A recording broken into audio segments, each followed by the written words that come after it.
গোৰ্খা উন্নয়ন পৰিষদৰ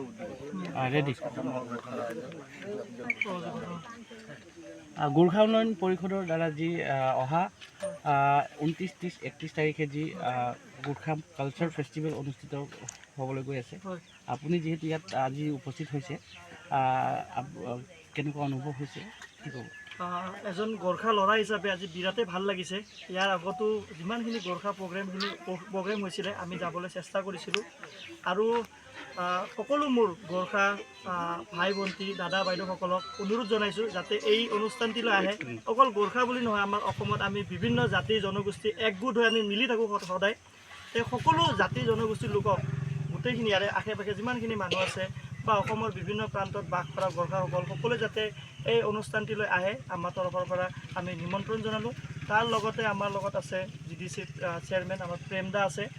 তেখেতে যি ধৰণে গ্ৰাউণ্ড লেভেলত মানে কাম কৰে, আমি মানে কথা পাতি থাকোঁ। দাদাৰ লগত মোৰ ডিছকাছ চলি থাকে যে আমি কেনেকৈ আৰু গোৰ্খাৰ হৈ কাম কৰিব পাৰোঁ। দাদাই কেনেকৈ ইমানখিনি যিটো সদায় কিবা না কিবা কামত বিজি হৈ থাকে। দাদাক ফোন কৰোঁ, দাদা ক'ত আছে? আজি ইয়াতে আছোঁ, আজি তামোলপুৰ আছোঁ, আজি শদিয়াত আছোঁ। মানুহটো মানে এটা ঠাইত মই কেতিয়াও নহয়। তে এই যে কৰি আছে দাদাই ইমানখিনি আমাৰ গোৰ্খাসকলৰ কাৰণে, আমি আশাবাদী যাতে দাদাই আৰু আমাৰ গোৰ্খাৰ কাৰণে কৰি যাওক আৰু আমাৰ গোৰ্খাৰ নাম যাতে আৰু আগবঢ়াই যাওক। আৰু ইমান ধুনীয়া এটা অনুষ্ঠান হৈ আছে আজি ইয়াতে ৰাজগড়ত। আমি সকলোৱে আহি সহযোগ কৰিব লাগে অনুষ্ঠানটি, যাতে আমাৰ গোৰ্খাৰ নাম সকলোৱে জানে সকলোৱে। আজি যেনেকৈ আপোনাৰ বাগৰুম্বা হ'ল ৱৰ্ল্ড ৰেকৰ্ড, তাৰপিছত আমাৰ ঝুমুৰ নৃত্য হ'ল, বিহু হ'ল, সেনেকৈ আমিও বিচাৰোঁ যাতে আমাৰ গোৰ্খাৰ লোক সংস্কৃতিও বিশ্ব দৰবাৰত যাওক আৰু তাতে গৈ আমাৰ গোৰ্খাসকলৰো যাতে এটা ৱৰ্ল্ড ৰেকৰ্ড হওক।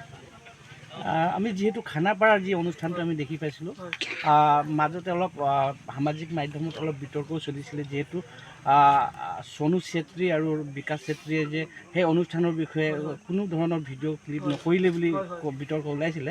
কিন্তু আপোনালোকে এই অনুষ্ঠানত সেই সম্পৰ্কে কিবা ভিডিঅ' চিডিঅ' বনাবলৈ কিবা আপুনি ভাবিছে নেকি? নাই, ভিডিঅ'টো চাওক, এইটো ভিডিঅ' মই যোৱাবাৰো বনাইছিলোঁ ভিডিঅ'। মই যোৱাবাৰো গৈ ধুনীয়াকৈ ভিডিঅ' বনাইছোঁ। ভিডিঅ'টো এটা বনোৱাৰ পিছত আমি ধৰক অলপমান আপোনাৰ নিউজ চেনেলত কি হয়, ভিডিঅ'টো বনোৱাৰ লগে লগে লগালগ দিয়ে মানে আমাৰ মানে অলপমান এডিটিং হয়, মানে অলপমান প্ৰফেচনেল বস্তুটো কৰোঁতো, অকণমান টাইম লাগি যায়। সেইবিলাক মানে সামাজিক মাধ্যমত আপোনাৰ কিবা কিবি হৈয়ে থাকে বাৰু। সেইটো আমি লাগি থাকিব নালাগে নিজৰ মাজতে। আমি এইটো মেইন কথা আমি গুৰুত্ব দিব লাগে যাতে আমি গোৰ্খা জাতিটো আমি কেনেকৈ আগুৱাই লৈ যাব পাৰোঁ। নিজৰ মাজতে মানে লাগি থাকিলে আমি কেতিয়াও আগবাঢ়ি যাব নোৱাৰিম। ৰাইজ